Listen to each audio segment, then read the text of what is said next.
تلاوت قرآن کو اپنے اوپر لازم کر لو، کیونکہ یہ آسمانوں میں تمہارے چرچے کا سبب اور زمین میں تمہارے لیے نور ہوگا۔ قرآن پاک کے ہمارے اوپر 5 حقوق۔ نمبر 1، اس پر ایمان لانا۔ نمبر 2، اسے پڑھنا۔ نمبر 3، اسے سمجھنا۔ نمبر 4، اس پر عمل کرنا۔ اور نمبر 5، قرآن پاک کی دعوت کو عام کرنا۔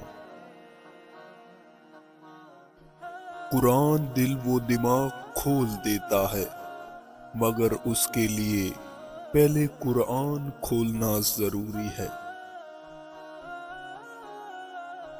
ہر مشین کے ساتھ ایک مینول بک ملتی ہے۔ انسان کی مینول بک قرآن مجید ہے۔ قرآن جو قوموں کو زندہ کرنے کے لیے آیا تھا، اس کو ہم نے مردوں کو اور قبرستانوں کو سنانے تک محدود کر دیا ہے۔ جب تمہارے سامنے قرآن پڑھا جائے تو اسے توجہ سے سنا کرو اور خاموش رہا کرو، تاکہ تم پر رحم کیا جائے۔ قرآن پڑھنا، سمجھنا، سیکھنا، سکھانا اور اس پر عمل کرنا صرف مولوی پر نہیں بلکہ ہر مسلمان پر فرض ہے۔ قرآن پاک ایک ایسا آئینہ ہے جو انسان کو اللہ رب العزت سے ملاقات کے لیے تیار کرتا ہے۔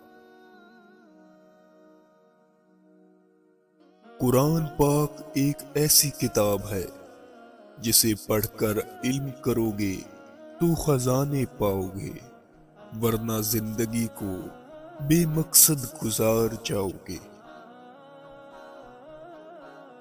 قرآن خود کو دنیا سے جب بیزار پاؤ، قرآن اٹھاؤ، دل سے لگاؤ اور رب کے ہو جاؤ۔ قرآن پاک پتھر دلوں کو موم کرتا ہے، ٹوٹے دلوں کو جوڑتا ہے اور بیمار دل کی شفا ہے۔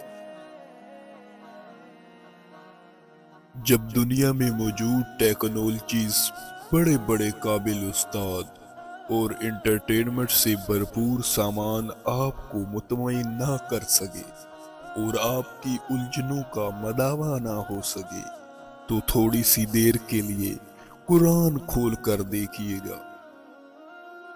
اپنے رب کو سن کر محسوس کیجیے گا، آپ کو پتہ چلے گا ساری کام کی خبریں، ہر چھوٹے بڑے مسائل کا حل اور تمام تر سوالات کے جوابات بڑی خوبصورتی سے وہاں درج ہیں۔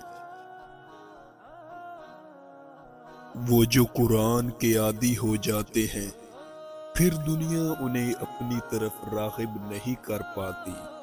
ایسے ہی لوگ اللہ کے ہاں مقام پاتے ہیں اور جنت کے اعلیٰ درجوں کے حقدار بنتے ہیں۔